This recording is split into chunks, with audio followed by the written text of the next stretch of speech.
Hi, it's Mona. In this video I'm gonna teach you how to create wooden effect easily with alcohol markers. But first, the stamping. For creating my scene, I will use some of these lovely images and standalone dice as well. All are linked in the description box below in case you want to check them out. I stamped the critters and the other elements with crunchy leaf ink pad to Nina's solar white cardstock. After a heat set, I started the coloring process with Ohuhu markers. I made a quick coloring on the tiny pieces, which means I am not layering them. I am using only 2 shades per color.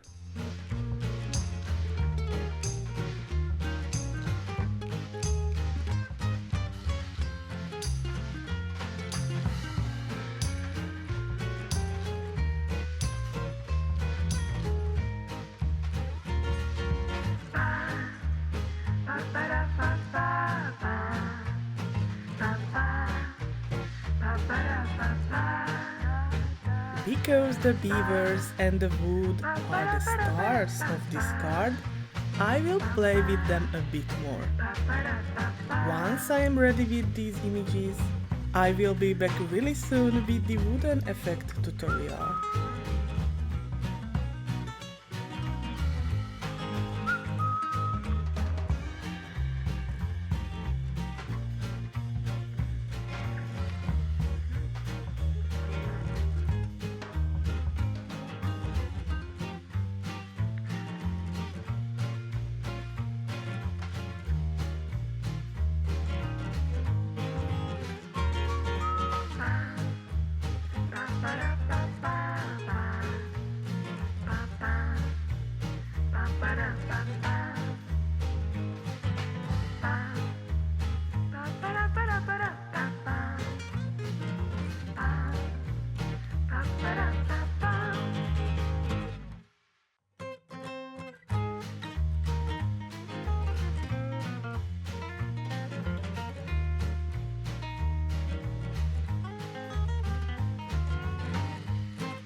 When the coloring part was done, I added highlights with white pen.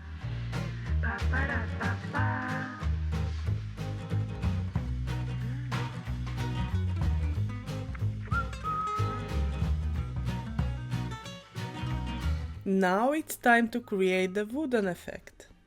The first step is to create a die cut with your chosen die. Next, choose an alcohol marker close to your picked cardstock color. Then pick another 2, one in lighter shade and one in darker. Alright, let's start the coloring with the almost matching shade. I am coloring half of the cardstock. It doesn't need to be smooth, white lines are okay as well. And now I started to draw finger lines until around 3/4. Next I am coloring with my lighter color from the top of the rectangle and I stop it somewhere at half.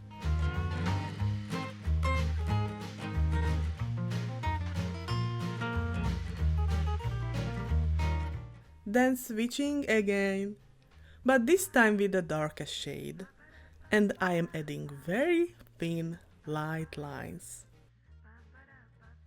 I just almost touched the cardstock with my markers and trying to not push it.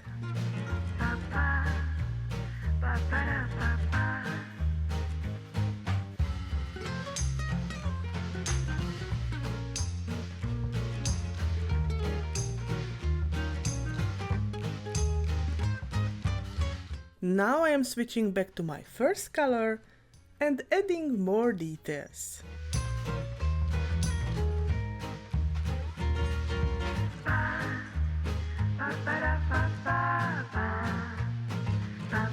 Before I am adding highlights, I run it through my die cut machine with thanks dye. I am adding soft lights with white pencil and hard lights with white pen. Next, I made 4 additional die cuts, so now I have 6, including the colored one and the sample one as well. And I am adhering them together with liquid adhesive to get a heavy chipboard looking wooden sentiment.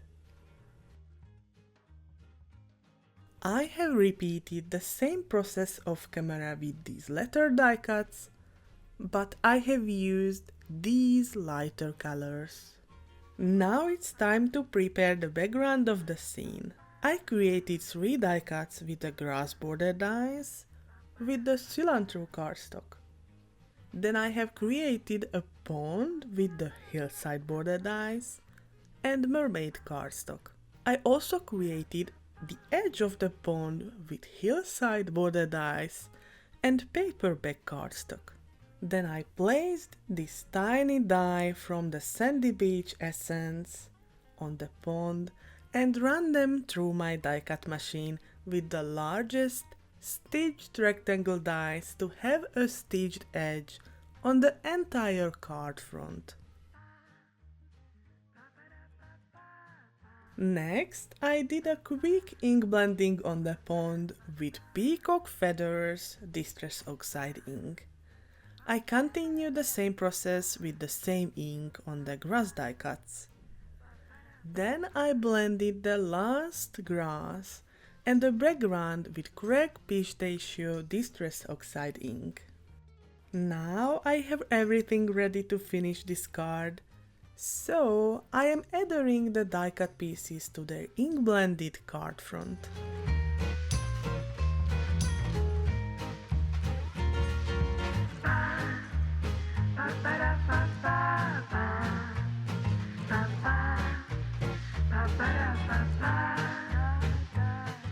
Next, I put the colored die cut images to their right place with 3D adhesives. And last but not the least, the wooden signs found their right place. Let me show you a closer look of the finished card. Thanks for watching. Have a sweet day.